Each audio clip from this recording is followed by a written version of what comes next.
Hello everyone and welcome to the Theatre Pitch podcast. My name is Jem, this is Joe. Hiya. This is Sean. Hello. Yeah, I thought I'd mix it up a little bit. Yeah. And welcome to the Theatre Pitch podcast. This is the podcast where we take a random online encyclopedia article each week and each of us come up with a pitch of how we would turn it into a theatre show. And then we cut to my favourite part of the show, which is the smush. And that would be the Theatre Pitch podcast. How did you find this week's article? What is this week's article, Joe? I'm sorry, I'm still just thrown off by being introduced first. It's messing in my head. This article threw me off. Sean, do you want to read this week's article instead? I don't know. No, you read better than I do. So, this week's article, it's a fun one because I can actually read the entire article to you. We were Go talking. ahead. Our shows this week are about Myia. Myia, whose name literally means fly, was a Pythagorean philosopher who lived around 500 BC, and according to later tradition was one of the daughters of Theano and Pythagoras. She was married to the famous athlete Milo of Croton, was a choir leader as a girl, and as a woman was noted for her exemplary religious behaviour. Lucian, in his Praise of a Fly, states that he could say many things about Myia the Pythagorean, were it not for the fact that her history is already known to everyone. And one letter attributed to Myia is still existent. It is spurious and probably dates from around the 3rd or 2nd century BC. And the letter is addressed to a certain Phyllis and discusses the importance of fulfilling the needs of a newborn baby according to the principles of harmony, and that a baby naturally desires moderation in all things such as food, clothing, heating, and a nurse of that baby must be moderate also. So how'd you find this week's one, you two? Sean, how did you find it? I Is this the point where Sean just says, "Hey Joe, how did you find it?" This is the point where I'm hoping my internet cuts out again. I found this really like we said off screen. I struggle when it isn't like a visual or like a thing. When it's like a person or like I don't know. When it's like I need a story or a plot, or clearly in this one like maybe like a metaphor or something or whatever. I really struggle. I didn't have a thing, and there's nothing there. There's in that Wikipedia page. There's nothing about her. It's just about all the people she was near. Yes, and this is why I found this article. So when I first read it, I thought, okay, nothing's come to me, which is a bit disappointing because I love Greek history. I love everything to do with the ancients. I know I do. And I got really excited, and then I kind of got disappointed, and then I read it again, and on the second reading I got really, really mad at it because it triggered quite an irritating feminist metaphor in my head, and it's just made me really mad. And then I read it again days later thinking, okay, maybe I was just having a phase, and I read it again a little bit earlier, and it just, every time I read it, I find something more to be mad at because of it. And it's not because of it, it's just, it's reflecting the state of some things that in the world that shouldn't still be an issue. You are by chance referencing loosely, you heard about the Burger King controversy on International Women's Day, didn't you? Yes, I mean that folds into it. Somebody thought that was a good idea or funny, and yet again. Yeah. But yes, Sean, no, I'm assuming you didn't hear about this. No, here's a fun sidetrack for you so Burger King on International Women's Day think, hey, we've noticed that there's a weird discrepancy between the numbers of female and male chefs, and especially head chefs in the industry, and we think we should change that with some kind of scholarship foundation sponsored by Burger King in order to encourage more Is it called Burger Queen? No, it gets worse. That would be better. Yeah, no, they set up this foundation, which so far you're thinking, this doesn't sound like a bad thing, aren't you? No, Okay. the concept you is might great. have The thought- concept is great. Yeah, you might have thought, hey, let's just tweet about this or put this in the ad. But no, what they actually thought was, hey, our way of selling this is they tweeted, women belong in the kitchen. Then let 2 hours lapse before they told people because of what the purpose of it was. In which time, people were just going, what the hell? I am so mad because I love Burger King, but now I feel like I'm just so mad at whatever man in their marketing department tweeted that. Because it's like no woman would have turned around and said that that was okay. And it also speaks to their marketing team clearly has no woman involved. Yeah. You know? Because anybody who was given a voice who is of the female persuasion would have turned around and said, this is a bad idea. This is something that you shouldn't be doing. Like, no. Also, like mid-2000s shock humor that you need to then scroll down to find out that there's actually a purpose behind it isn't what you go to the Burger King Twitter for. No. Oh, it just, yeah. So I'll get into a little bit of that rant during my pitch, because that's basically what my pitch is. And I thought I'd just add in that little tangent to give the two of you a bit of time in case you need extra time to think about your pitches. Well, all it's done, I think, is more important. All it's done. More importantly, guys, their chips are shit. Yes. Yeah, they're Chip King, they're Burger King, and we all know why. Yeah. See, I got to be honest here. The injected meat flavor is great. I actually kind of prefer the Burger King chips to a McDonald's one. I like a crispy chip, and you only ever get a floppy chip at McDonald's. God, you're even a bloody hipster when it comes to fast food chips, aren't you? I mean, if it's actually down to it, obviously the king of the chips is just going to your local chippy. Yeah. Good chip shop chips beat everything. Oh, you're getting a cheap pop from Gemma there, are you? Yeah. Good proper portion of chunky chips. Get some scraps on it. Mwah. Guys, I'm hungry enough. Do we want me to get into my pitch? No. Let's talk more about chip shops in Pickering. All right. They're really great. Chip shops in Pickering. Guys, before we get into this, do have to resolve an important debate, which is, what is the best sauce for chips? Gravy. Gemma, is it mayo? Oh, yeah, mayo and chips. No, if they're thin chips, mayonnaise. If they're thick, chunky chips, and you're in the north of England, gravy. But if you do gravy and mayo together, it's just deliciously gross. So, sorry, the actual correct answer was curry sauce. Ketchup. Ooh. Or frites sauce. Frites sauce is good as well. This is me proving that in this one instance, I'm more Brummy than Sean.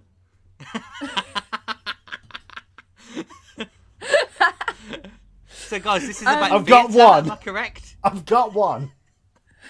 No, I just like how I knew that I was going to come to this pitch and just be angry. And then what Joe has done is thrown petrol on that flame. And then I've just realised, oh yeah, I'm quite hungry. Oh, by the time I get to my pitch, I might just be hangry. So this could be really fun. What I've just done to watch my head explode. Is I've thrown petrol on that flame, and then I've set up a basket of chips cooking above that flame. I so want some chips. I want some chips and I want some gravy. Do you know what I want, to be from the north. You to do your pitch. My pitch? Yep. Segue. Okay, alright, so... Right, so, I genuinely... I wanted to kind of make a point because I had a few... I had a few ideas and none of them were inspiring because I wasn't inspired by the article. I was enraged, which is a form of inspiration, I guess. But there is something to say to the fact that you can be given a brief, you can see a commission, you can see something, and you can just be not inspired, and that's perfectly valid because it that is a part of the creative process. But unfortunately, when you're forced to pitch something, then you have to just look at that brief and go, oh, this is just going to be work, isn't it? So when I read this article, the reason that it's enraged me so much is this is an article that exists about a philosopher, and they state that she was a philosopher. They don't really state anything about what she philosophized on. They don't really state anything about that. They do if you click on any of the other links in the article and go and read about any of those other philosophers, most of which are men. There are reams and reams and reams and reams. Because I did in that second reading of the article, I thought, okay, well, let's click around, let's see. And there are so many things written about the male philosophers, but there's nothing written about this woman. And the only thing written about her is that she's a wife or daughter or whatnot. So she's typecast into that. And everything should be moderate. And oh, she was a good religious woman. And it spoke to me, at least it triggered so much that thought of everything that's wrong with the patriarchal society, and this idea that this woman, and many women back in the time of 3 AD, 2 AD, when the ancients were philosophizing. We know about Pythagoras, we know about Plato, we know about Aristotle, their household names. But are they household names because they were the greatest mind of that generation, or were they only considered to be a potential great mind of that situation because they were in such a patriarchal society? So I got really, really mad at that. I'm really, really mad about how this article is, there's nothing there. This woman who, in the opening statement, says, there should be something there. It doesn't say anything. And then when I started ranting about this to various other people, trying to rant an idea out, get through the rant, get to the idea, because I know that in this thought, in this anger, in this bee in my bonnet, there is an idea, because there's always an idea in a bee in a bonnet. I couldn't get through it because then I just thought, here is an article. It was brought up that the online encyclopedia is written by the community, so there might be lots about this person and this woman out there, but nobody has brought it to this website because it's written by the community, which just instilled my Goran point, is that it's like ticking a box. It's like turning around and saying, oh, we have a company of 50 employees. We must hire one woman, just to tick a box. We must hire one person of color to tick a box. This article is ticking a box. It's not stating anything. It's not giving any of the other things. And if you actually read any of the other articles about Pythagoras or Theos or any of them, they're repeating facts. They're talking in circles at some point because people find it so relevant. And this article really, really, really made me mad. And I think, I very much was trying to figure out, okay, well, how do I turn this anger and this exasperation and this sadness and this idea of a feminist argument into a play? And then I realized how exasperated and tired I am of having this conversation, because I shouldn't have to be having this conversation. And so my pitch is basically, we either do a classic rendition of Lysistrata or the vagina monologues, because I am so mad that I am defeated by it, but I am so... I was pushed past the point of anger into the point of exasperation, because especially in the last few months, in the last few years, I am done having to have this argument, have this explanation with people. I am so exasperated by it. And I know that in a couple of weeks' time, I'll get the energy back to have this argument again. But this article really pushed my buttons in representing everything that is so fucked up about how women are treated and viewed, and how women go down in history when they are equally as competent, especially in thinking, because that's all a philosopher does is wonder on things and think on things. You know, there is no argument there for why she does not have as much as the male equivalents of her. I mean, I do recognise we may not know anything about her. She may just have been a really shitty journalist, and therefore we know that she was a philosopher, but we don't know anything that she philosophised on. But that's not stated in the article. It doesn't say she's a philosopher, but of nothing of note, or if she's a philosopher, but we're not entirely sure of what. You know, so then it marks a reason why this article is so bare and so nonplus, and it's so... The content of the article, it's it's a historical point, and just the article and its manifestation itself triggered me. And there's an idea somewhere in what I'm saying, but I don't know what it is yet because I'm beside myself. And yeah, so Lysistrata, because it's a Greek play about women, and well, kind of, and the vagina monologues because I'm on a feminist rant. Okay, not to be that guy, but it is Lysistrata.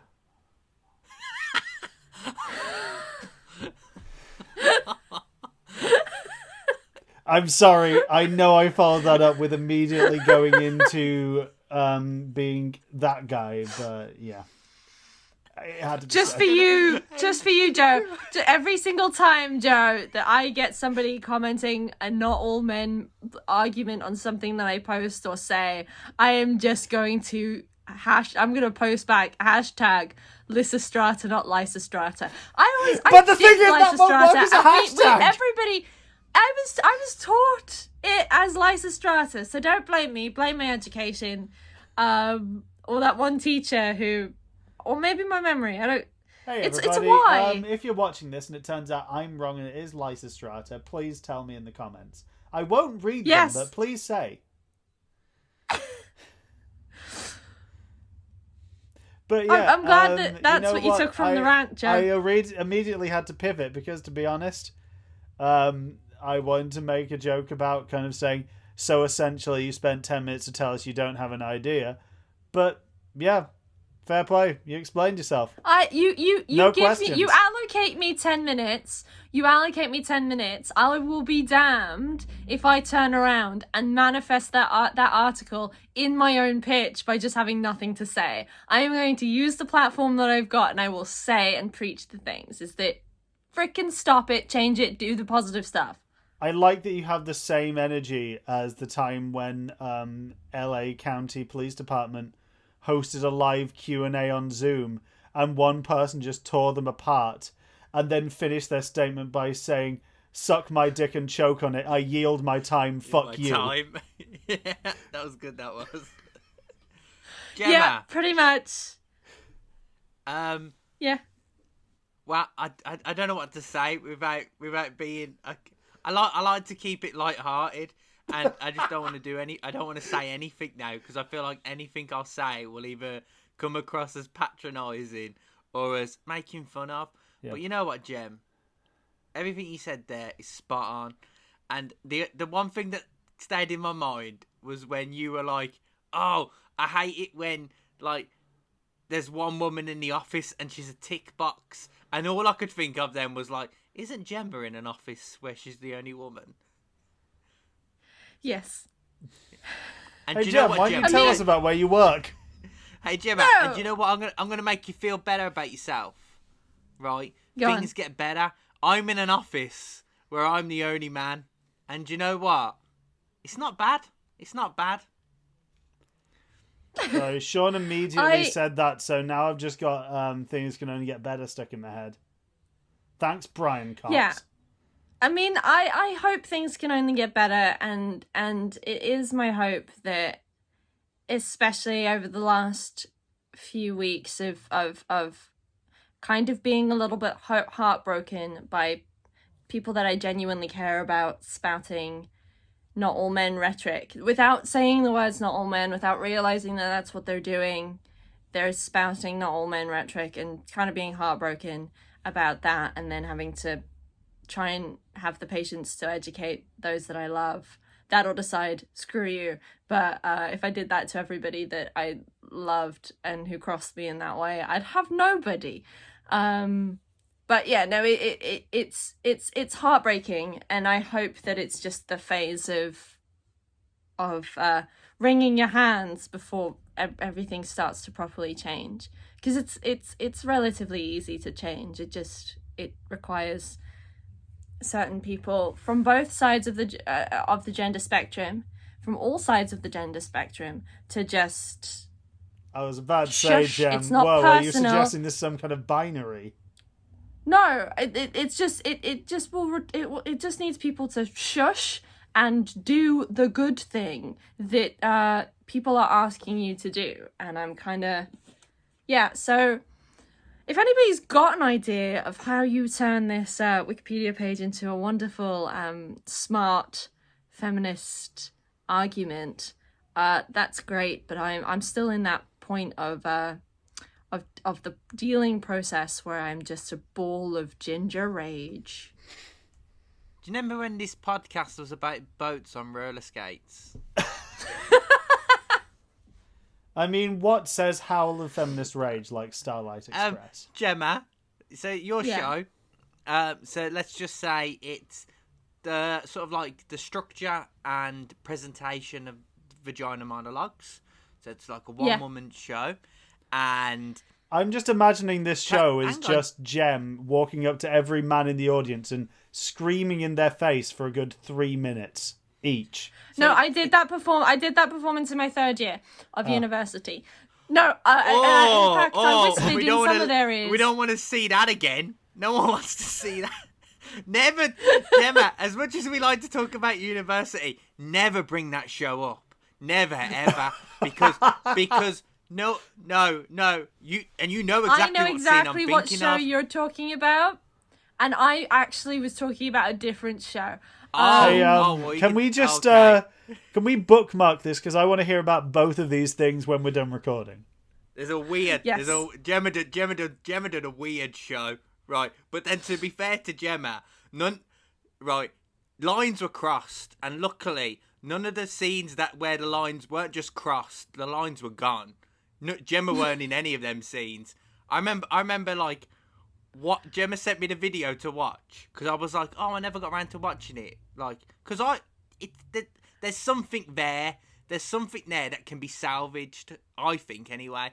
And I was like, can I watch it? And I remember I got to a bit, and I was just like texting Gemma, and I was like, this is wrong.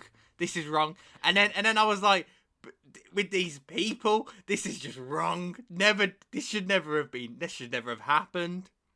This is why every university student, every drama student has one thing in their catalogue of work that's like this, because education years are when you step the line and then you realise, quite like a Buffon, of going, oh, okay, no, that's a line, I'll step this side of it. I've now learned my lesson.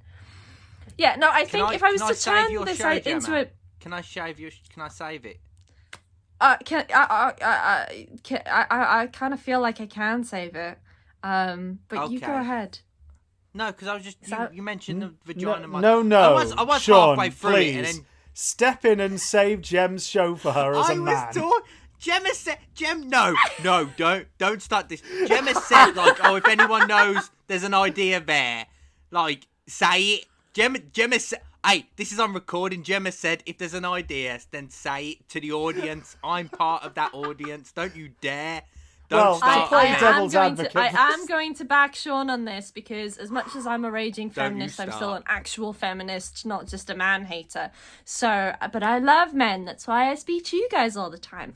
No, so yeah, Sean, you were, and you actually, your saying stuff, gave me an idea. So I want to hear your idea first. Yeah, Joe, we're working together. It's like idea tennis, okay? And you're the ball boy, okay? So you just wait there until we're finished, okay? Or so until the ball hits you in the face. Yeah, and that Dodge. ball is a metaphor for our ideas. I'd like to think it's more that you guys are playing idea tennis, and I'm the guy who's just got kicked out of the stands for shouting too much.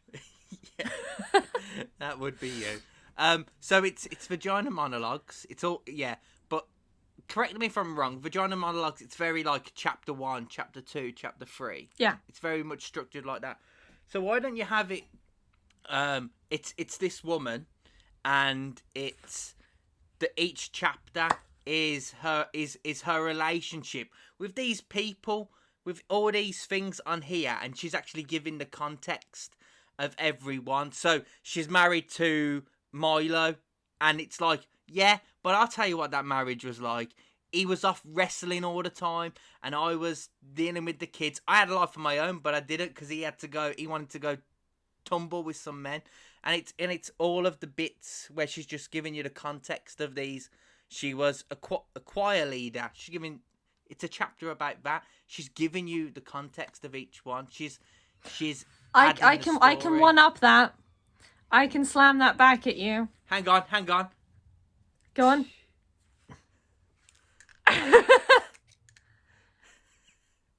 Go with my tennis metaphor. I'm going with it. Yeah. Go on. Okay. So finished. I like the idea of chapters, and I think it's seemingly one woman, as in each chapter is one woman, but instead of it being each chapter being a part of Myra's life even, it's through the ages. So chapter 1 starts with her. Chapter 2 is 100 years later, another significant woman. You know, someone, as you go through, you mention people like Mary Shelley, you mention people, or it can just be the average woman based on what we know of what life was then. But women who are accomplished, but not necessarily given the dues that they are given. Kind of along the lines of the female mathematicians that helped us put ourselves in space, but only recently have been acknowledged for such duty for the human race.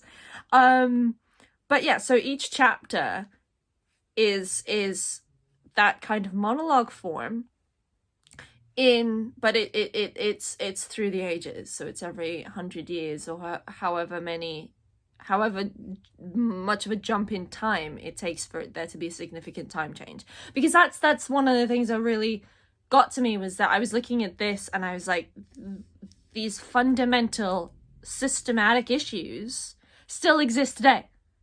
You know, thousands of years later, they like the fundamentals of those systematic issues still exist, and that is mind-bogglingly dumb.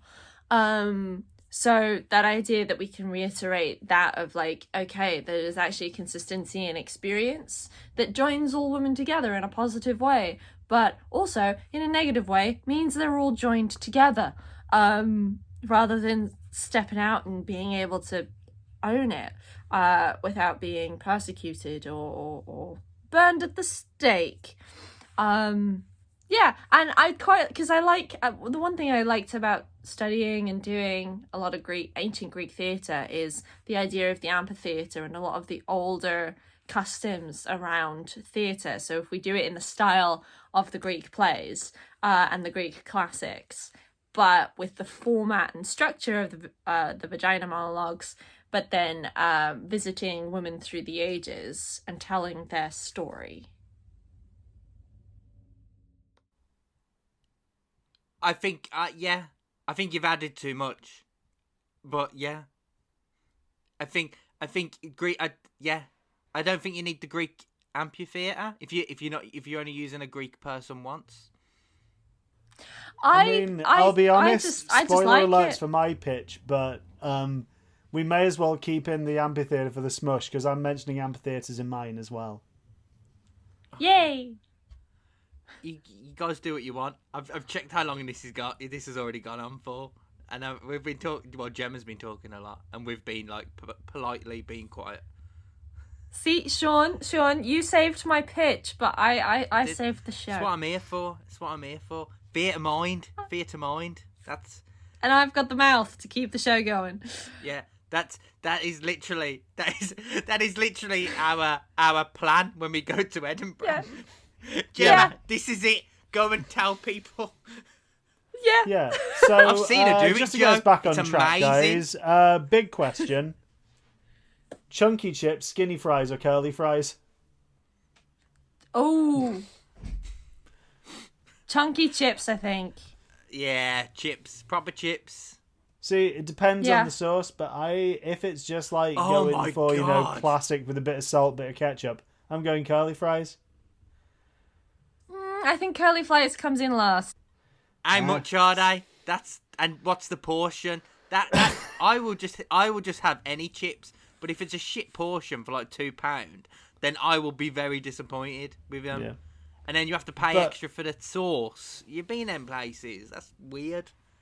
Yeah. But you know what I bet we're not going to be disappointed with, Sean? Your pitch right It's now. my pitch. Thank you. Whoa, Joe, you're on it with the segues. Okay, so mine is very short. Mine is very short. I think I thought about Gemma's pitch more than I thought about my pitch. So, like we've said, like, give me a car, give me a boat, give me a building, and I will give you something amazing. Give me 2 sentences on Wikipedia, then I'm going to struggle for a little bit, and then I'm going to forget that I have to do this, and then the day before I'm going to be like, oh, I haven't actually got a pitch this week. I'm going to think. Okay, so what I've got for you is there was a couple of things that interested me. She was married to this famous wrestler. I thought, is there something there? Could I do something wrestling related? Because stick to what I know, any. But then I thought, no, I'm not going to do that. So what I got down to was her one letter that still exists. They've still got it, and it's all about, in the letter. It's from the 2nd century, BC. So a long time ago. Like, we're talking like 2,000 years, guys. And her letter, she's is all about like caring for a baby. Like, I know Jem saw it as a bit like, oh, of course she's thinking that. But what I saw from that is like, her concern is like, oh, about clothing it, about feeding it, about keeping it warm, about how to do these things. And like, mothers are still worrying about that now. You know what I mean? After 2,000 years, when a new mom gets the wee baby, they're still thinking the same things. The worries, like, oh, is it gonna be warm enough? Oh, is he gonna have the right clothes and all that stuff? Which is I thought quite powerful. Quite nice that they're still having the same worries 2,000 years later. So I thought, where can I use that? Okay, this is where I've cheated a little bit, guys, because it's not my show, but I'm sticking this letter in. Right. So there's a an ongoing show series called Letters Live. Anyone? Letters Live? And it's been going from 2013 in London, and the basic is bringing a emphasis, and because sending letters is a dying art. So what they've been doing is they've been getting like famous actors like Benedict Cumberbatch, and they've been reading these archive letters from like hundreds of years ago, and really putting really showing that, like, what people were sending to one another and showing their lives. And it's really good. You can see them on YouTube. There's some really good ones on YouTube at the minute. They done one, Gemma, they done one for International Women's Day a couple of was it like a couple of weeks ago? They done one for them. And that's it. And it is that, like, a famous actor, usually famous actors. They had Matt Berry on there once reading one, which is, who we all love Matt Berry. And it's about that. It's like it's about reading this letter and like showing, like, no show, no like, oh, I'm gonna pretend to be the person. They're just reading it and and really showing the emotion, and that's what the show is. So my suggestion would be to have this letter in that show, and it would be putting an emphasis on like we're still caring about 2,000 years later. We still have the same worries, we still have the same cares, even though like religions have risen and fallen, empires have gone, continents have moved, technology has appeared. Some might say that aliens came, all these things have changed, but we're still worried about the same things when we have a child. And that's my suggestion from that article. I love that. I love it. I love the way I've gone for separation and you've gone for connection. Yeah, well, Yin what, and yang. I like it. Yeah, I really, really like it. It's a good, and you guys should watch it. I'll put the links in this, like I do everything else. I'll put the links in this, and that some of them are really nice, and they've even still been able to do it during the lockdown because it's just like one person reading a letter. They've still been doing it, and they've had some nice ones. So is the show just the person reading the letter and then that's it, or is there discussion around it and stuff, or no? What form does the show take? It's a series of letters. It's a series of letters written by different people. Okay. Sometimes they're usually with a theme. It seems. Okay. Or the first one was like a collection that they'd had in like art, and they're usually archived ones from hundreds of years ago to show what life was like, what people were feeling. Okay. Yeah. Because it's crazy when you think like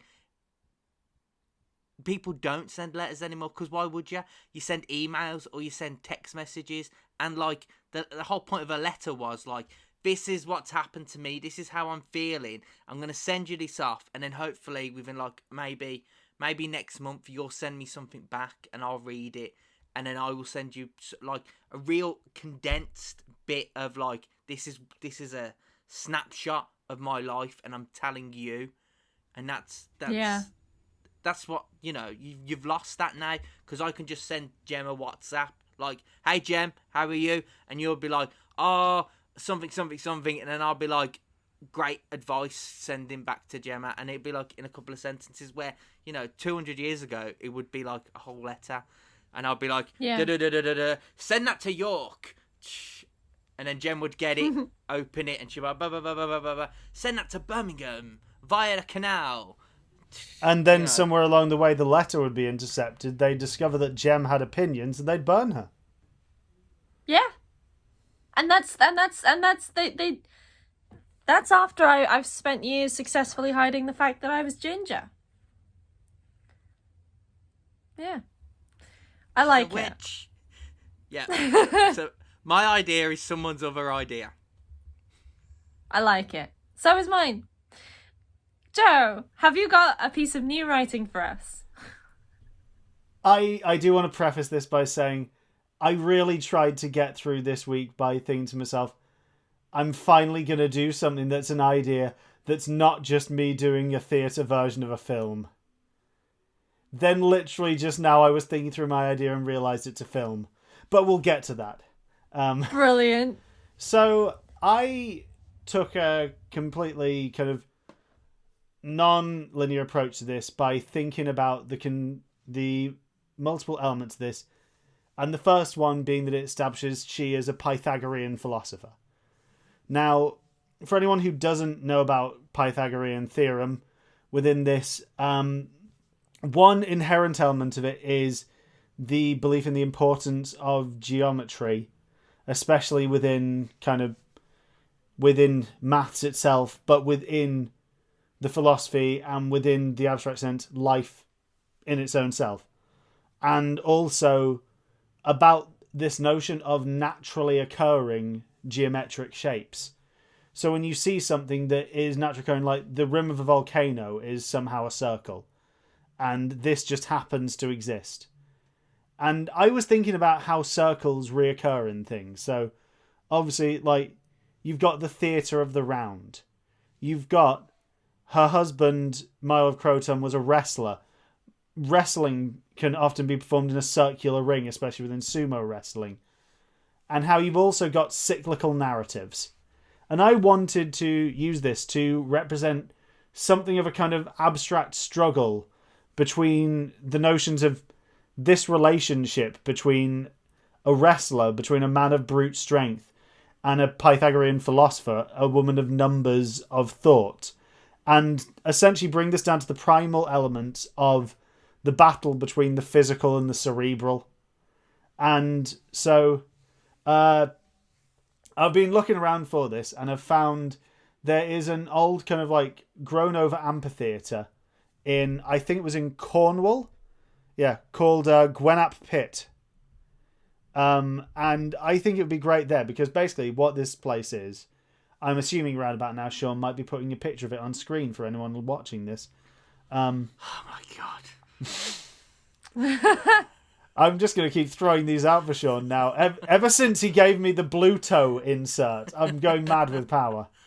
But yeah, basically, in case you can't see it, essentially this is an amphitheatre, but in the sense that what we have is a grassy kind of like dip that is made into kind of perfectly uniform kind of concentric circles going out and out and out. And what I want to do is actually perform the piece on the different circles with different things happening on each of them, and represent this cyclical narrative of essentially this battle between these two forces, of kind of showing this, but through the life of two parents trying to deal with their firstborn, and how they go through these struggles, and it's representing the two different ways of one being like, we should teach it through allowing it to perform its actions, and the other being, no, we should actually teach it. And not representing one approach as being better than the other, but about the struggles that each of these approaches brings, and the ways that it becomes, you could almost see it as the various things going on around it are almost, yes, I'm going to take a very cynical view of parenting here, the circles of hell. To which, to be fair, if you speak to anyone who has a newborn, accurate. But essentially this, I realised, is bringing into it for ideas. Have either of you seen either the Terence Malik film The Tree of Life, or the Jennifer Lawrence vehicle Mother? No. No. Okay, essentially Tree of Life is Terence Malik, who is a very kind of like lyrical pastoral filmmaker. He made a film that was a semi-autobiographical tale, but essentially in doing it, he made a 2.5 summary of the entire history of the world. And he also represents within it, his father is raised to this almost mythic stature as being this kind of hard, physical, domineering figure, and his mother is raised to this kind of near benevolent states of almost kind of like an all-loving goddess figure. And then contrasting that with Mother is it's kind of in its own way a metaphor about representations of God and Mother Earth herself, and how God allows people into Mother Earth and they corrupt it, they destroy it, and then ultimately he rebuilds it because he is a selfish God. And it's also worth noting, if anyone's thinking, Mother sounds like an interesting film, if you want to watch a 2.5-hour panic attack on screen, it's that. If that doesn't sound great to you, I'd suggest having a Mugaholics and not. But so yeah, I'll my take idea that. is, I'll take the latter. yeah, taking a very non-literal approach to the storytelling, taking very figurative, very imagery heavy. We could even, considering it mentions the choral background, for have kind of around the rim of it a choir kind of like singing throughout and stuff. And I just want to take this way of approaching this notion of just the spirit of bringing life into the world, and issues of nature versus nurture, of how cycles can repeat themselves, how mistakes made by the parents can be repeated by the children, and essentially just, yeah, having a good old time fucking with people's heads. Any questions? In Cornwall. In Cornwall. I like it, and I think I know exactly how to smush it. So, I really like Joe's idea of parenting, and I think Sean pulling up on that as well means that it top trumps mine, and I quite like that. Because I like this idea that when you are a parent, a lot of people try and think about the kind of person that they want to be raising. I've had a lot of these conversations with friends and relatives who have small children about how they want to raise their sons to respect women, and they want to raise their sons out of the issues that I ranted about earlier. But then they also want to teach their women how to be strong in order to continue that legacy. But then there's also naturally still teaching our young girls how to deal with the dangers that exist because of the patriarchy that we live in. So how I would smush this is, in an amphitheater, we have Joe's concept of its parents, but we stick my structure in there where it's or Sean's structure in there where it's chapters, where I think it's visiting different parents per chapter, as it were. And so you get to explore the parents who are bringing up kids in a more traditional manner, the parents who are bringing up kids in there's the various different approaches that you have to bringing up kids. Also, in one of those chapters, I think, or at the beginning of the show, we read that letter. We take Sean's concept and we just put it as a feature within the show, and we read that letter, because that's not going to be a show that's going to last an hour. It's going to be 5 minutes, 10 minutes. So we bring that in. Can I just make a suggestion? When you don't read that letter, when you were saying it's different parents. Yeah. And it's their scene.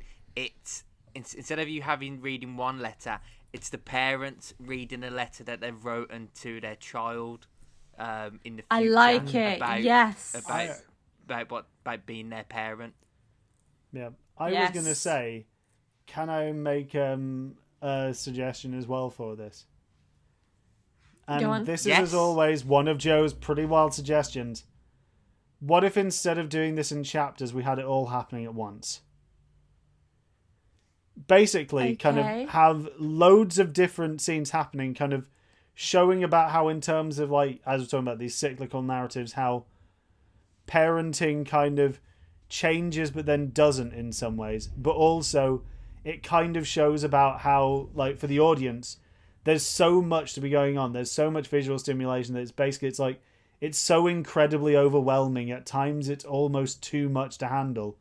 But then there are moments in it where you just pick out something and you realise there's a moment of stillness, of just quiet and of beauty. And how that is kind of like having a newborn child, is this kind of overwhelming worry of what if we can't do this. But then every so often you just realise there's a moment where you realise ultimately, however much you screw it up, that you have no choice but to keep trying to do better. I think that the idea of playing with the cacophony of sound and motion can be an element of it. I think it would smear any kind of coherency out of it if it was the whole show, and it would just be deeply unpleasant. Which I get, like, is parenting. Yes. But I think also, like, there's also incoherent and unpleasant is the aesthetic I'm going for. Okay. But I think also you can have layers to that, where we have moments of this cacophony where these chapters and these people's lives, like, are meshing and coming together, like in a park. If you go and sit in a park and there are so many different kids running around,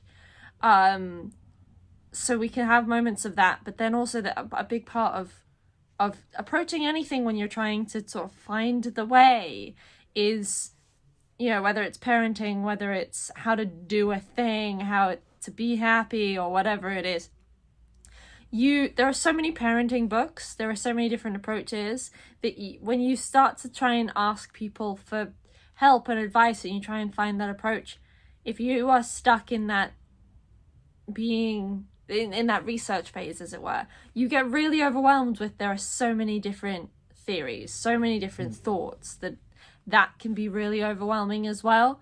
So by having moments of coherency through narrative and through letters and through scenes that are met in these in between these moments of a cacophony of sensory overwhelming, then we can hit that up double layered.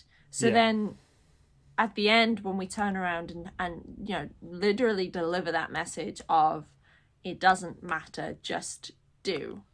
Then, because that can also be quite universal outside of parenting as well. I like it. And it's set in Cornwall. And it's in Cornwall. It's in a field in Cornwall. That's important. It's in an amphitheatre in Cornwall. And at the centre of it, there's some wrestling going on. Yeah. That's the halftime. Yeah. That's the halftime entertainment. Is we just get John Cena to come out. Hey, he's not a wrestler anymore. He's a Hollywood megastar. Yeah, we can't afford that kind of money. Yeah, we can't. And plus, if we how would we know? Oh, you know what we could do? We could just say, "Oh, John Cena's there," and no one would know because you know why? You can't see him. And they would drive to Cornwall for that. Yeah, if we advertise John Cena is part of an abstract piece about the trials and tribulations of new parenthood, he'd be there. Yep. So I think I'm happy with that being the smush. Are you guys happy with that being the smush? I'm happy with that being the smush. Yeah. Cool. Then, anybody listening, let us know. Do you prefer my feminist rant that was made into a show, Sean's stealing of somebody else's idea, Joe's actual idea, or the smush? Let us know. But in the meantime, I'm handing over to Sean. Hey Gemma, you don't have to. I'm so thrown by this whole episode. If you want to do that bit, you can do it. You don't have to hand it over to me, Gem. If you want to do it, you can do it. You can do it just as good as I can. Sean, just before we start having this bit going on, I think my phone just once again made its low battery noise and might be about to shut down. That's all right. We're gonna end the podcast. We're gonna end the podcast. But before we do, one more question: sweet potato fries or normal fries? Normal. I don't even. Oh my god! What is wrong with you, pair tonight? Stop. One mention of chips. Yeah, it's going to be very fun when we realise that the last minute or so of this podcast is probably going to have to involve Sean bringing out once again his no signal image, isn't it? Oh, you guys. Yeah. So if you want to follow, hey, I'm doing the ending now. I'm taking over. Good. You guys are talking about chips too much. God's sake. Right, and you know what? McDonald's chips, they're done. End of.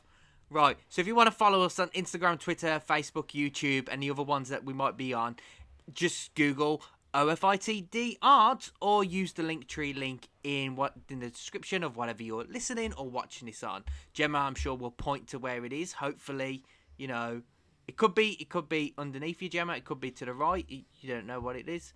Well, actually, if you can see Gemma, it's on YouTube, which means just point down, Gemma.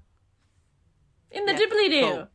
There we go. If you want to follow me on Instagram and Twitter, it's still Shawnee B. If you want to follow Gemma on Instagram, Twitter, and maybe some other stuff, well, hey, Gem, where can they do that?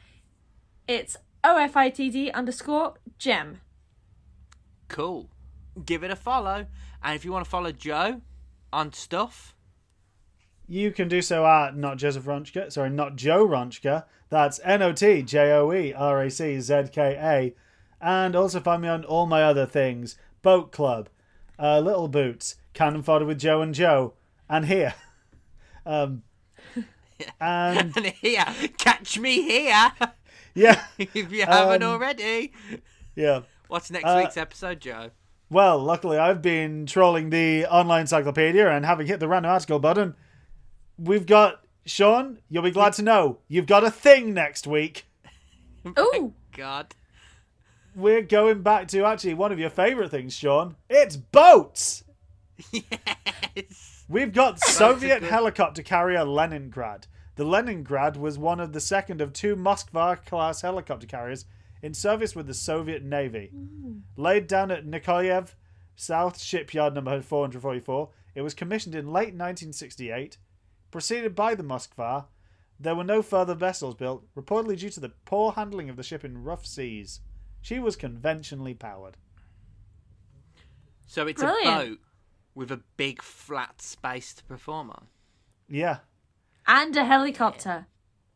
And some helicopters. I like it. Well, that's for next week. This week has been about Pythagorean philosophers. Clearly. Hey, we all know this week's episode has been about chips.